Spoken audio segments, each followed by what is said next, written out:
Welcome to Running in the 70s, where we interview, meet, and get to know athletes of all kind who were running in the 70s. I'm your host, Matthew Kleinowski.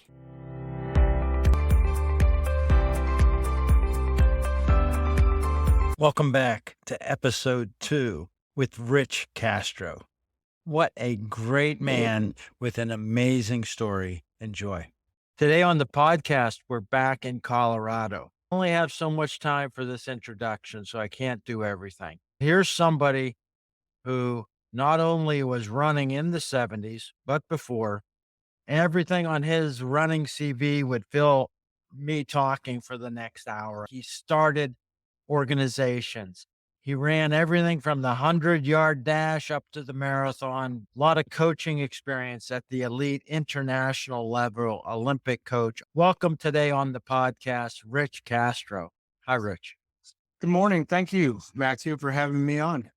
Apart from the studies that you're doing and your busy life with the university and coaching, were you reading Runner's World, track and field news?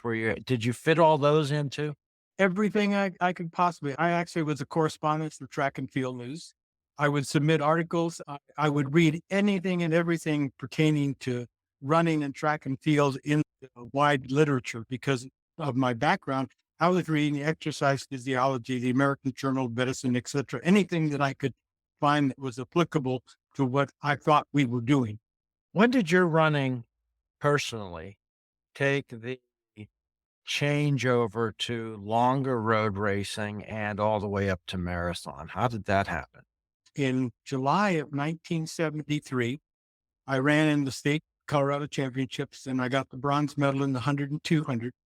And then I realized, boy, it's getting hard to train. There's nobody around for me to train with at my odd hours.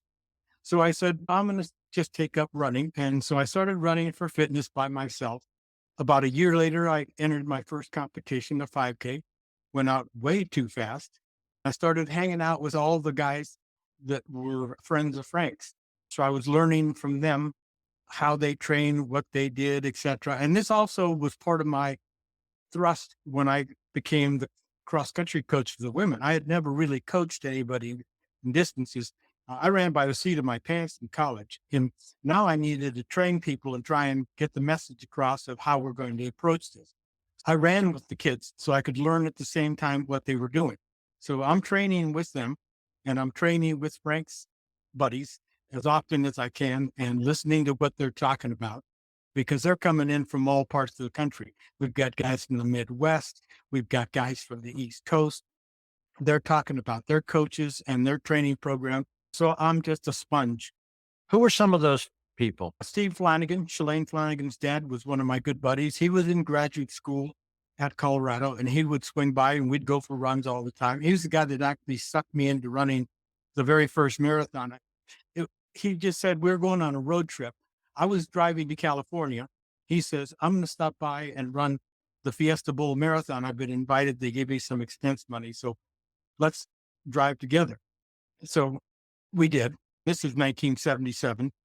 He says, the race director looks at me and says, what are you doing tomorrow? He says, I'm watching Steve race. He said, why don't you run? He says, you told me that you train with him sometimes. I said, yeah, but not that far. He says, come on down. He says, I'll get you a number. That was my first. I ran fine for the first 2 hours. The end of the, I think I ran the last 10K in something like 55 minutes. I was jogging at the end, ran like 3:21 because I'd never run that far before. So that was my introduction. You had mentioned the money payments. When did you see that and accelerating the under the table stuff from appearance money to everything else? Was that taking place before the marathon, before the big road races? What were you seeing there? It started, I knew about it in Southern California. I'd only heard rumors, never knew any amounts or actual people that directly were paid.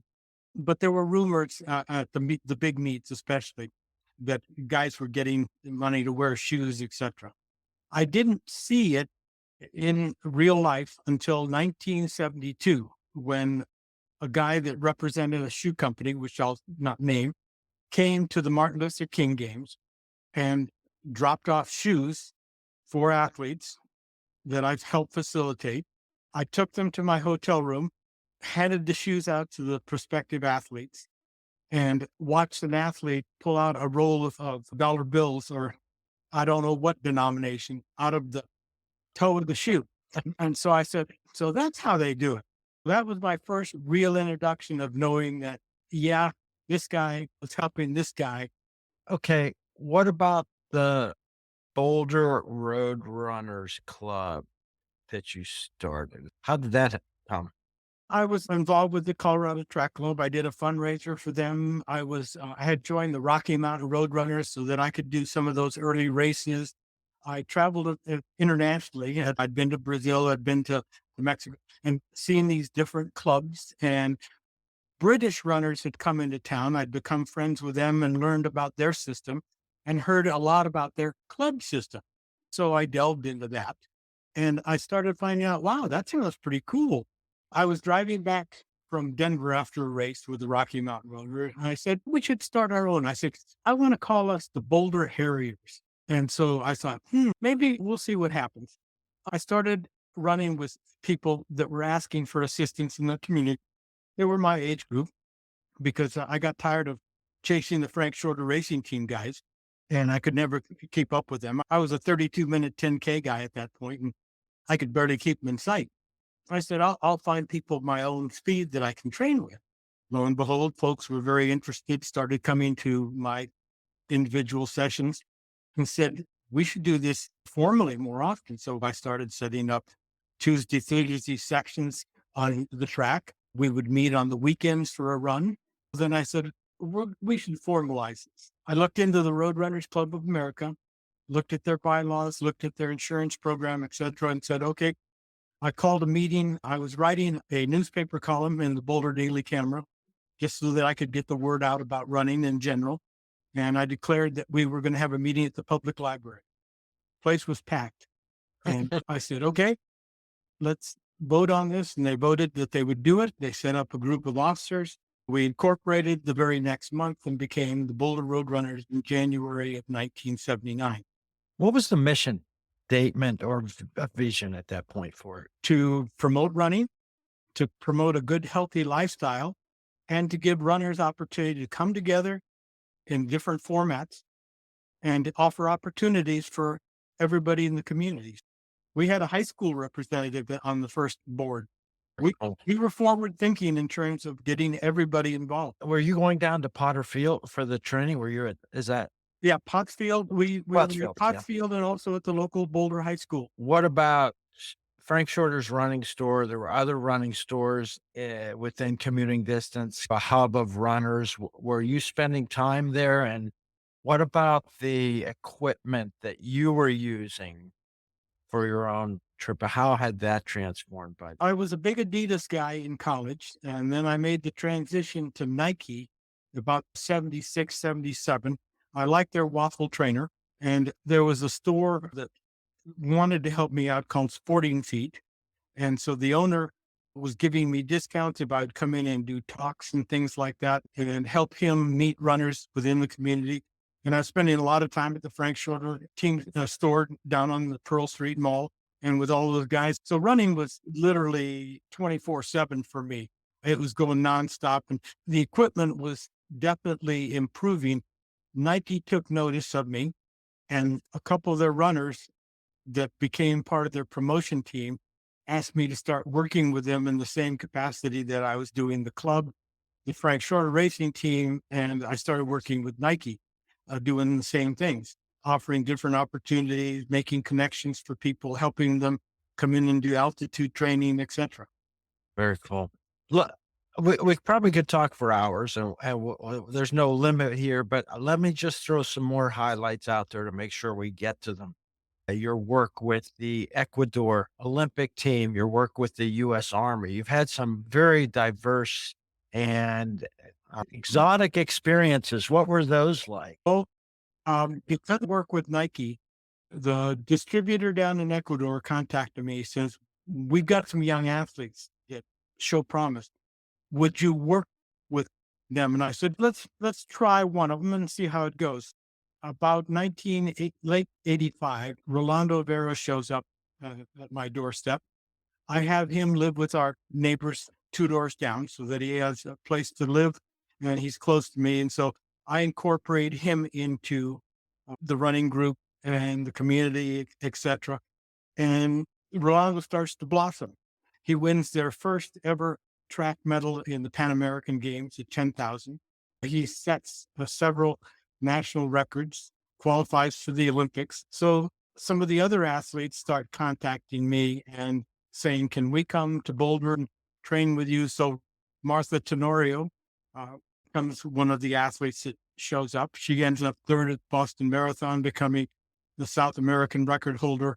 Her brother comes, Franklin, and Silvio Guerra comes.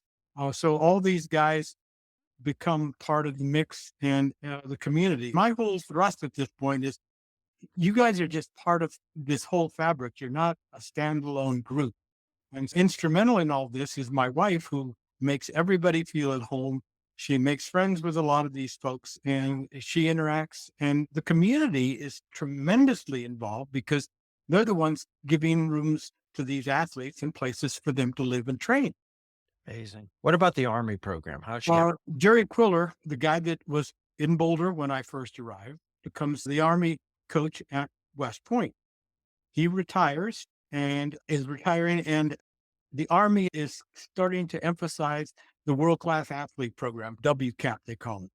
They send a group to meet in Colorado at Fort Carson and then up in Colorado in Boulder. And they want my consultation about which direction they should go. I give them my 2 cents. Shortly thereafter, they said, we like a lot of your ideas. We like the kind of the blueprint you've laid out. We'd like the athletes to come to Boulder and you're going to be our coach. And I go, excuse me? And they said, this is what we'd like to try. And I said, okay. So a group of freshly minted lieutenants from West Point show up in Boulder, and I worked with them for a couple of years. And we won the first 4K USATF title up in Vancouver. What's his name? Brown. I'm forgetting Brown's first name. He wins 6 national championships. So WCAP is having some great success. Dan Brown, excuse me, goes on to become an Olympian. And so I got their program off the ground, and now they've gone in a different direction. As you can tell, they've recruited a lot of Kenyan patriots, and they're just regular inductees in the Army, and then they pluck them out of there.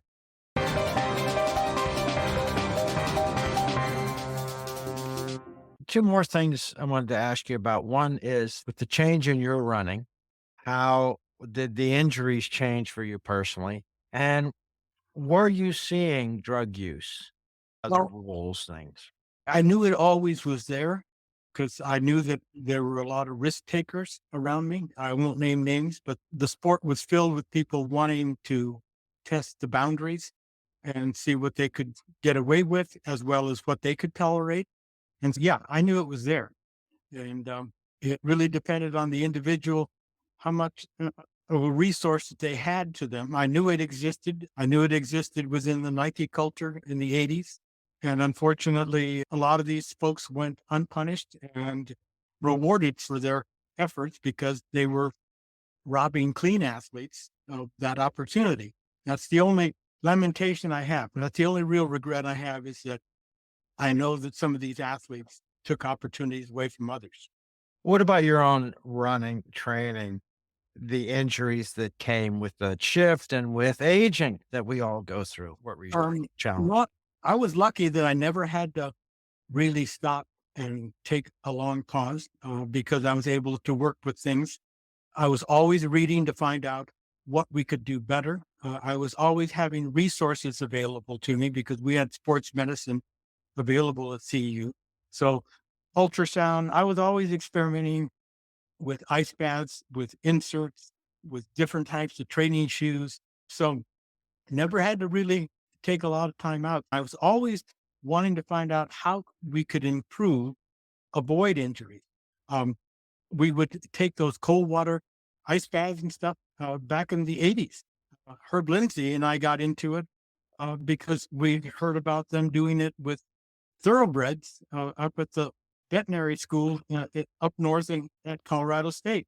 So we were doing lots of different things to try and make sure that we would avoid injuries. Weight training, yoga, stretching. I brought Bob Anderson to one of our early clinics, and Bob was big on all the stretching that we were doing. I was doing clinics and trying to disperse all this information. And I was, once again, tapping into every possible source I could. Every time I went internationally, I would make it a point of visiting with a coach that I respected. And I wanted to find out, what are you guys doing? So we started incorporating that. I did a lot of our club training was patterned after the Ethiopians. And we had great success at the club, and we continue to have great success. The Road Runners just won the 70 plus title at Yeah. USATF cross country. So we set up a good foundation because we wanted people to gain the best possible information and then make use of it. Let's talk about the recent marathon success, both in the women's and men with the extraordinary times. What are your thoughts on that? We obviously know that shoes make a big difference. I have followed that closely. I think it might be better than 4% in some cases, especially if you get a pair of shoes that's tuned specifically to an athlete, which I think is the latest improvisation. Approach. Yeah. My son is the head of Puma North America. So I get some information as to what's going on. I still have friends at Nike. I try to find out what's going on out there. They're clearly experimenting and they clearly succeeded in improving footwear tremendously. How big a You difference does it make? Obviously, a big difference in terms of can you quantify it? I'm not sure. We just know it's very significant. have you been running in Pumas for a while then? Or I have now. Yep. I went away. I had one of my friends was working with Saucony, so I tried their carbon fiber shoes for a while. I tried all the carbon fiber shoes because I've always been very oriented towards lightweight shoes that are flexible. And finally found it. And yeah, now I love the new Puma line is fantastic. I think they've done a great job and I'm sold on their shoes. Trying to be impartial, I think they've done a fantastic job. If anyone wants to give them a try, I think they're well worth it. But any carbon fiber shoe that fits you and you can make use of, you should give it a try. But not all of them are the same. what's your general thoughts then on the impact of money, technology on the sport? That money being a driver for people maybe to even take more risks on the boundaries of what's legal and accepted. So, good or bad, what do you think about that? Technology and money as the sport has changed from your earliest days over 60 years ago. I'm old enough to have been around all the technological changes. We went through the Perry O'Brien turn, and we went through the fiberglass pole, the change in the javelin, the different types of shoes that are now event specific, the high jump shoes, all those things made a difference. The Fosbury flop. We've always been impacted. Now technology has really come to the forefront. And I think it's unfortunate the quantum leaps that it's made because we're clearly doing it a totally different sport in the distances. It's radically changed things. Money has ruined it in a lot of ways. I don't like the fact that we have to trash amateurism because the amateurs really never existed. All we were trying to do is exclude certain people. Now the question is clearly the East African population is far better when we come to measurables than the rest of the populations around the world. We know that. They dominate our top 100 easily. Why? Clearly, money has made a big impact with them because their standard of living is greatly impacted by the money they can make in a single event. Are they willing to be greater risk takers? Maybe, but there's also an awful lot of people on the inside exploiting those young, impressionable athletes. So who's to blame? I think maybe both sides there, because you've got folks that want to make an impact and are willing to exploit people that they find dispensable. Rich, you've received lots of honors in addition to, I'm sure, a lot of satisfaction in your career. You're part of the Colorado Hall of Fame, your College Hall of Fame. What have those meant to you? What's most meaningful for you in those that have come to you? anytime you're recognized by your peers, it's very gratifying because they're the ones who have witnessed what you've accomplished. And I get an awful lot of thanks for things that people even think I've done because I think I've had a positive impact on our running community in Boulder and the folks that I passed along my journey, the athletes, the other coaches. So when you are recognized by your peers, to me, that's just a tremendous honor. I can't single out any single one. Obviously, being my college Hall of Fame and my coach, being my champion and my mentor meant an awful lot. But the state of Colorado recognizing me, the city of Boulder recognizing me, the university recognizing me, all those were great. And one that was unexpected, it was one called the Robert L. Stearns Award, which is named after a former president at the university for my service to both the community and the university. They've all come my way, and I couldn't single one out as most important, but they're all very meaningful to me. That's great. Yeah, they're about as high as they get. You've reached those awards really at the pinnacle. I want to thank you for your time. I can tell you that spending an hour and a half with you is just a pleasure. So I am envious of the people who got to spend their running career and learn from you. You're very nice to talk to. It's fun, engaging. I really appreciate your time and your stories. You mentioned your wife being a key part of your running experience, making people feel welcome and everything. How did you meet your wife? Back in the 70s, I was accepting almost every invitation that came my way to speak. I was doing speaking engagements a couple of times a week sometimes. On a Wednesday before the Boulder, the first one in 79, Cree Kelly owned a store called Fidipides down in Southeast Denver. And Cree said, would you be willing to come down there? And I said, sure, I'll come down. And my wife was a frequent client of theirs. And her side of it says that one of the runners in the store had a crush on her. So he called her up and said, we got a really cool running clinic coming up. And the guy started the women's program at CU. So he's going to talk about women's running and how to get going. I know that you're starting to marathon train and stuff. So you should come down and listen to this guy. I gave him my talk. And then I said, the Boulder Road Runners are meeting in Boulder Tuesdays and Thursdays, and you guys are welcome to come. I know it's a ways, but if you want a track session and you want to talk more running, come find me. If you want to join us, just give me your phone number and I'll follow up.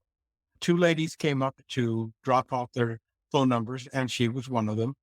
She happened to be a nurse at Presbyterian Hospital. And so I called up and said, were you serious about coming up? And she says, yes, very much. She says, I plan on coming on Tuesday. I said, great.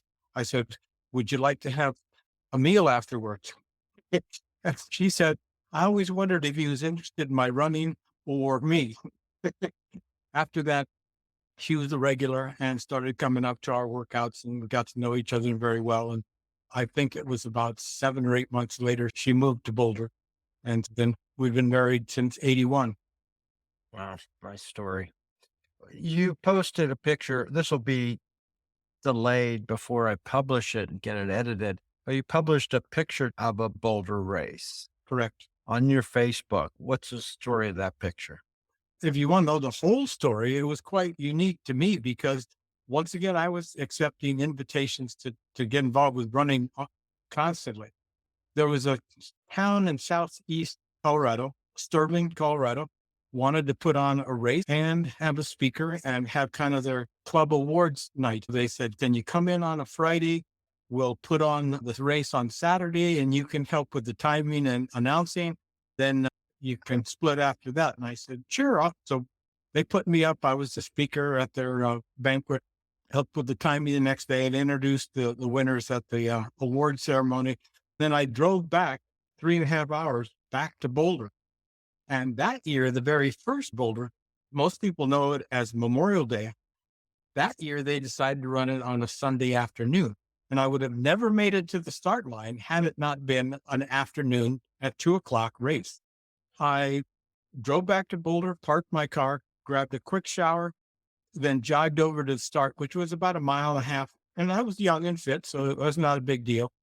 If the picture is me squatting at the start line because I'm a little tired from the drive, and so I'm saving my legs. And the picture was posted because today's Pat Devaney birthday, and happens to be the blonde standing next to me. And he was the promo director for Reebok later on in the 80s. So I ran the boulder, and luckily it worked out. And the first time I ran with my wife was 2 days later on our Tuesday afternoon workout. So quite a extending week for me, going down Yeah. and running the boulder, having dinner with my wife or my future wife for the first time after a track session. Then from that day onward, what was your involvement with Boulder? I ran decently until the last mile. I forgot to hydrate, which was not a good idea on a hot afternoon on May. And so I wilted, but still placed in my age group. And I had a terrible time at the finish because it was clogged. They really had a backlog going into the chutes. So I went up to the race director and told him that they had done a very poor job organizing it. And he looked at me and says, "You think you can do better?" I said, "Yes, I can." Next year, I was on their board, and I slowly evolved into becoming their invited athletes coordinator and took care of all the invited athletes.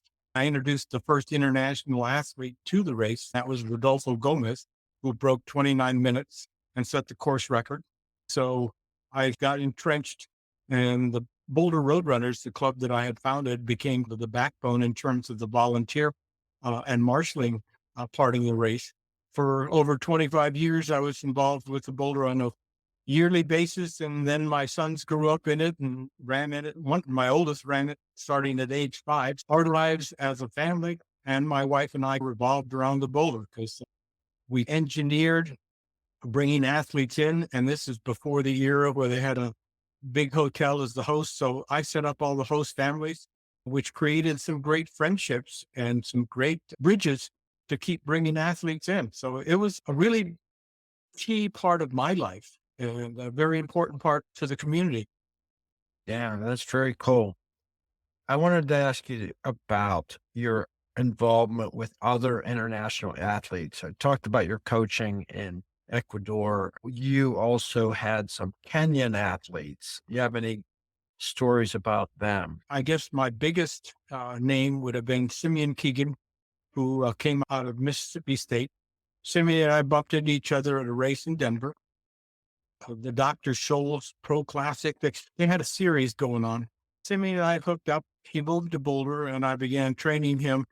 And then he ran 27:41 for the 10,000 in his debut uh, at Mount Sac, losing only to Ed Eyestone. So we were off to a good start. I turned him into a marathoner, and he was probably one of the top marathoners in the country. Did a great job in Chicago at his debut. He was the last guy that turned Steve Jones loose when he set his world record. Simeon set the course record and obliterated the field in the 84 San Francisco Marathon, running 2:10 and change. That race was directed by the late Mike Finelli. And so that was one of my favorite memories with Simeon. He also set the world record for 12 feet at the run between the bridges. And outstanding athlete. Unfortunately, he was never allowed to be on their Olympic team because of politics, and also crossed the immigration status that he had here at the U.S. and was forced to go back to Kenya. Wow. I wanted to ask you about one other person. He came up when I was chatting with a guy I ran in high school with who was in Georgia, and he attended a seminar where Joe Vigil was the speaker. Adams State, giant success. They were running against the Edinburgh guys from my part of the country back then. Did you know Joe Vigil? Very well. Joe was one of the first people to welcome me to coaching in Colorado. He was at Adams State when I began my graduate work at Colorado. Being a Latino and Mexican like Joe, he extended a warm welcome and always was a mentor. We have some great stories together. He and I roomed together in Brussels at the World Cross Country Championships. Also did it in Lausanne.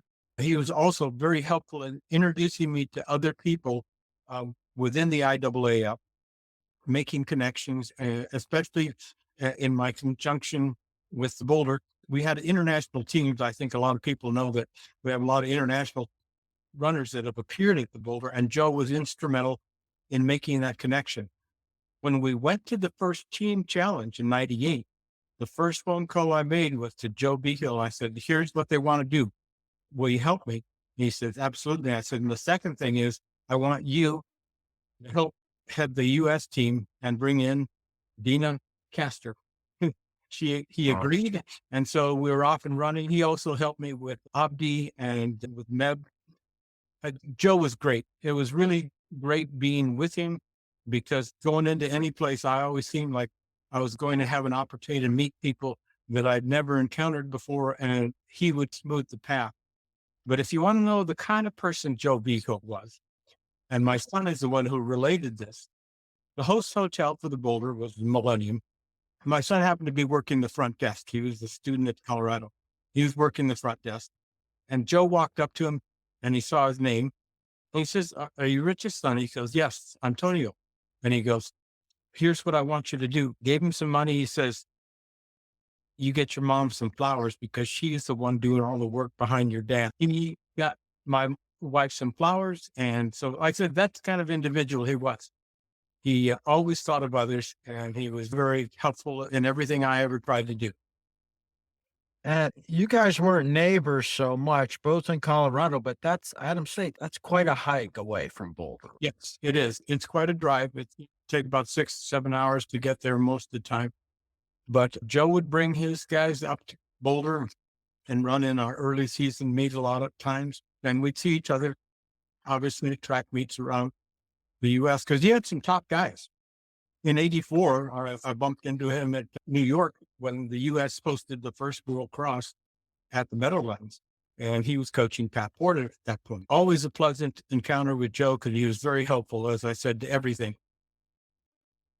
Yeah, he made a nice impression on my friend Jim Lambert, who was a Pennsylvania cross country, finished second in the state in cross country. We were teammates.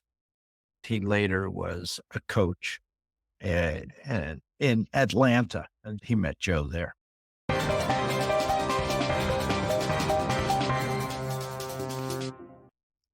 I wanted to say something else here and see if this can go. We talked off the record that there are lots of stories that you can't tell for recording because you've been involved in the sport for so long and seen so many things, both the good and the bad. But probably just trying to fit this into one episode is missing too much. I think we've done it. I've had a chance to do a nice profile of you and let people who haven't met you get to know you, and people do know you will hear this. But maybe we can get back together and just whenever you feel like having another session of storytelling, do some more recording.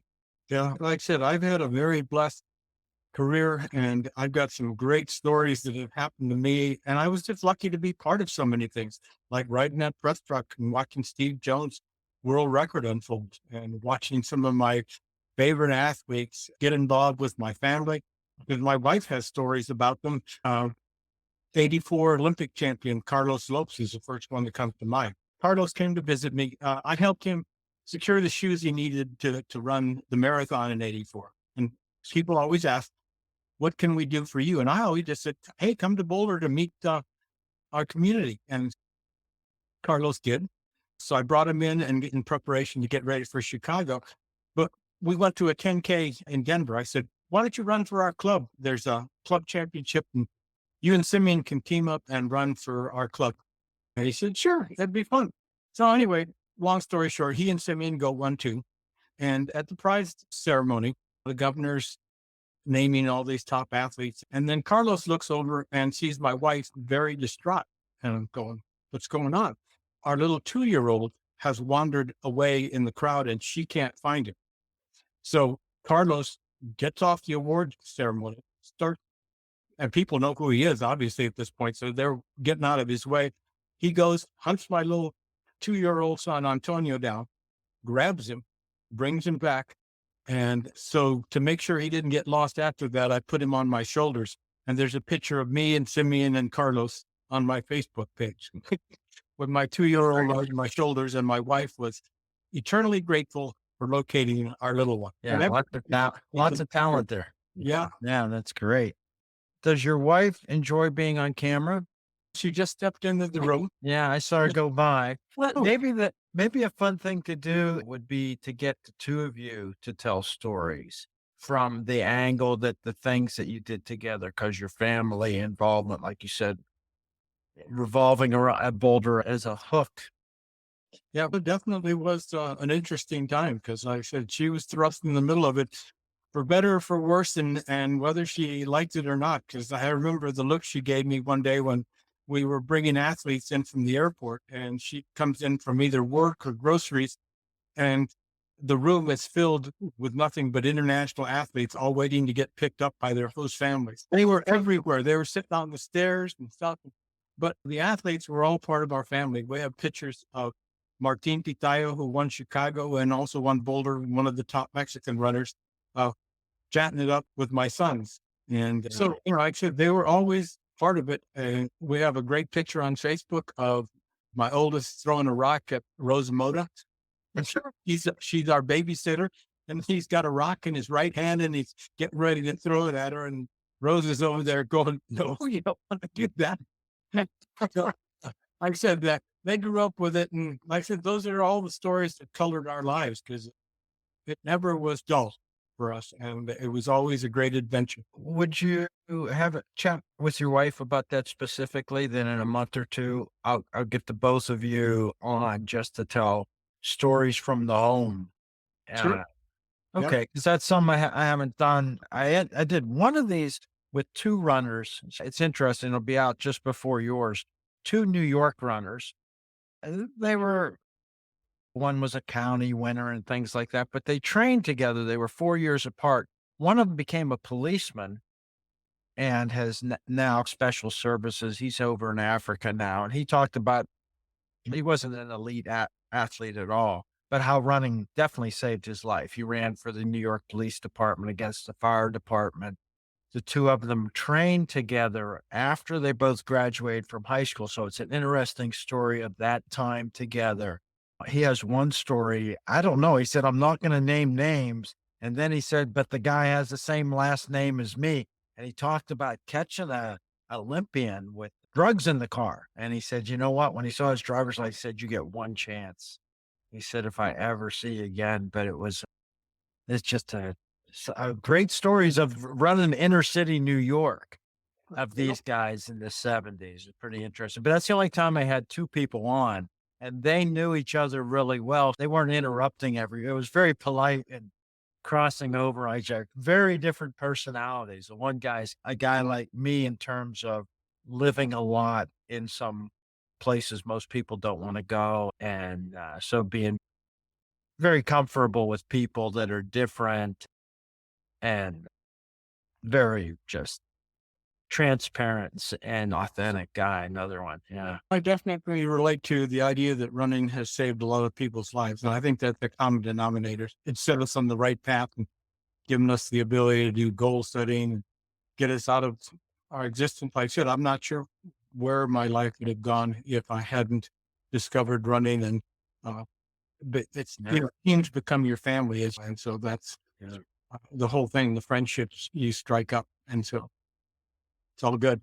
Thanks again for your time, Rich. And Well, yeah, I'll grab some photos from your Facebook thing and I'll put them out on a little album and you can see what they look like. And then if you say, hey, here's a bunch more I'd like out there. Almost everything's on there. There's one of my favorites I posted recently of me running with the Olympic torch in '64. So that's Wow. in high school. We did a fundraiser for the Tokyo Olympics, and I'm running on US Highway 101, and it's my senior year. So There's not many corners of this sport you haven't touched. Yeah. like I said, I've been very blessed. Is there anything else that you want to get in here or reach out or any names you want to call out, the people you want to Well, say hi to? I mentioned Roland Nortmeyer, my coach in college, but I should warn you, as people say, he's got a million stories, and if you just hang around long enough, she'll tell you all of them. You don't want to hear all the ones because I've had some great adventures, and Like I said, sometimes people think that I'm making these stories up. And I said, I couldn't tell you how many stories people think are fictitious. Watching Rob DiCostella storm to a 2:07 marathon while riding on top of a VW minibus with his coach. I said, because we didn't have a press truck. I've had some experiences that folks could never duplicate. Watching my athletes compete, winning awards, winning medals, being champions within their own countries, and sending them back to do good works and good things and continue to spread the word. I can't get better thanks than that. Yeah, I think you deserve a lot of thanks. I think your legacy is going to last quite a long time through many generations. It's obvious the impact you've had and the joy it brought you and the joy it brought a lot of other people. What of these stories have been documented, and what are your thoughts on having somebody record all these and write them? How many have been written down? None, because like I said, I've been asked by several authors to write a book, and I said, my only problem is that I have certain regrets because I witnessed some things that I'm not proud of and I was forced to be part of. And I said, I know where the bodies are buried, and I really don't want to offend anybody with the details. I said, I've had some great experiences. I've had some wonderful memories connected with sport, but I've also had some regrets. We've got a dark side in our sport, and I watched some of that stuff unfold and really don't want to relive it. Yeah. Okay. Maybe I'll cut this out. Maybe I'll just leave you with this thought. You probably could get an arrangement where the book wouldn't be published for 100 years. And no, you wouldn't hurt anybody who's alive today. So I don't know. I may come back and bug you with this idea No, because the amazing history that's in your thing. But if it isn't, even if it's if it's unpleasant, I'm sure it'd be hard to revisit. But there is precious history that's in you. Thanks for sharing what you could. all right. Thank you for the opportunity. All right. Take care, my friend. All right. Bye bye. I hope you enjoyed another episode of Running in the 70s. Voices, stories, and memories of athletes who were running in the 70s. Until next time, wherever you are, keep looking forward and don't forget to look back.